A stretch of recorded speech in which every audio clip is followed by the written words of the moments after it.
Assalamualaikum warahmatullahi wabarakatuh. Perkenalkan, nama saya Fika Fatimatu Zahra, mahasiswi Universitas Terbuka Kabupaten Malang, Pokja Pagelaran, nomor induk mahasiswi 850611212. Di sini saya akan mensimulasikan metode bercerita kepada anak usia dini untuk memberikan nilai moral dan agama terhadap anak usia dini. Berikut simulasinya. Assalamualaikum warahmatullahi wabarakatuh. Pada hari ini kita akan mendengarkan cerita dari Bu Guru dengan judulnya Rusa yang Sombong. Pada zaman dahulu, hiduplah rusa di dalam hutan yang belantara. Karena cuaca yang panas, si rusa memutuskan untuk mencari sungai. Nah, saat perjalanan mencari sungai, si rusa merasa kepanasan sehingga ia pun merasa haus. Tak berapa lama kemudian, si rusa pun menemukan sungai itu. Tanpa berpikir panjang, ia langsung menceburkan diri ke dalam sungai. Selain dirinya, di sungai itu rupanya ada seekor kambing dan seekor kerbau. Tampaknya sudah lama mereka berada di situ. Mereka juga sedang mandi dan minum. Mengetahui ada si kambing dan si kerbau, rusa pun beranjak ke pinggiran sungai. Sambil menggosokkan tanduk-tanduk emasnya dan memamerkan kepada si kambing dan si kerbau, rusa pun sambil menyombongkan dirinya. Ternyata si rusa itu memiliki sifat yang sombong. Si kambing dan si kerbau sambil berkata, "Mentang-mentang punya tanduk emas," kata kambing dan si kerbau. Si rusa pun menjawab, "Iya, ini memang tanduk emasku yang besar dan kuat dan hanya aku yang memiliki tanduk emas seperti ini," ucap si rusa. Namun kambing dan kerbau hanya bisa menatap rusa, dan rusa pun pergi meninggalkan kambing dan kerbau di sungai itu. Selesai mandi dari sungai, ternyata si rusa bertemu dengan burung gagak.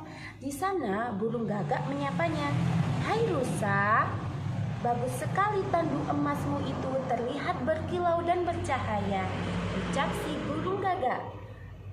Dan si rusa pun menjawab, "Oh, sudah pasti, ini tanduk emasku yang paling besar dan paling kuat, yang paling indah, dan hanya aku yang memiliki tanduk seperti ini," ucap rusa dengan sombongnya. Si rusa pun melanjutkan perjalanannya ke dalam hutan. Di sana, ia tidak sengaja melihat sebuah rumah lebah. Akan tetapi ia tidak menyadari bahwa tanduk emasnya yang kuat dan besar itu menyentuh dan merusak rumah lebah itu.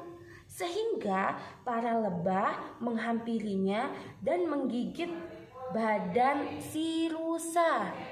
Dengan rasa takut, si rusa pun berlari sekencang-kencangnya. Namun si lebah tetap mengejarnya dan menggigitnya. Saat digigit lebah, rusa tidak sengaja masuk ke dalam lumpur.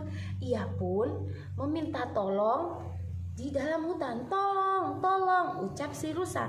Akan tetapi di dalam hutan tidak ada yang mau membantunya.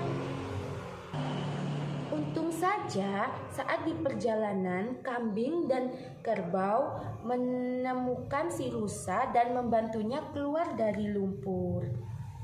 Di sana mereka bercakap-cakap. Si kambing pun bertanya kepada si rusa, "Kenapa badanmu bisa seperti itu dan bisa dikejar oleh lebah?" "Iya, aku tidak sengaja. Tandukku menyentuh dan merusak rumah si lebah. Badanku seperti ini karena disengat lebah. Terima kasih ya, kalian sudah mau menolongku dari dalam lumpur tadi." Lalu si kambing dan si Si kambing pun berkata, "Wah, selain tandu emas, kamu sekarang juga punya kelebihan lain, yaitu tubuhmu yang penuh dengan benjolan memerah."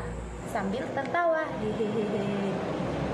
Akan tetapi kerbau menegur si kambing, "Jangan begitu, kita tidak boleh mengejek, karena itu perbuatan yang tidak baik."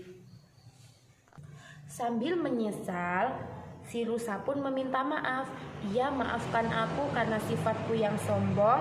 Kalian jadi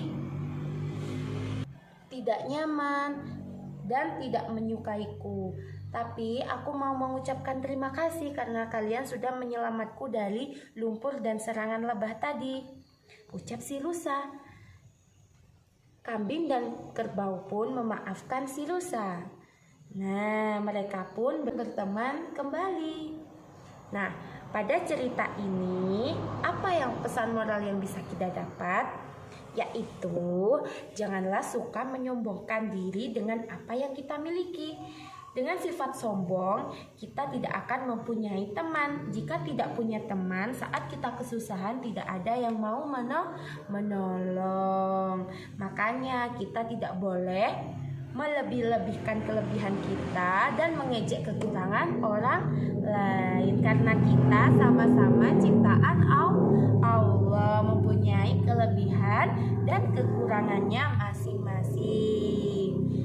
Jadi kita harus mensyukuri apa yang telah Allah berikan. Baik, cukup sekian cerita Bu Guru hari ini.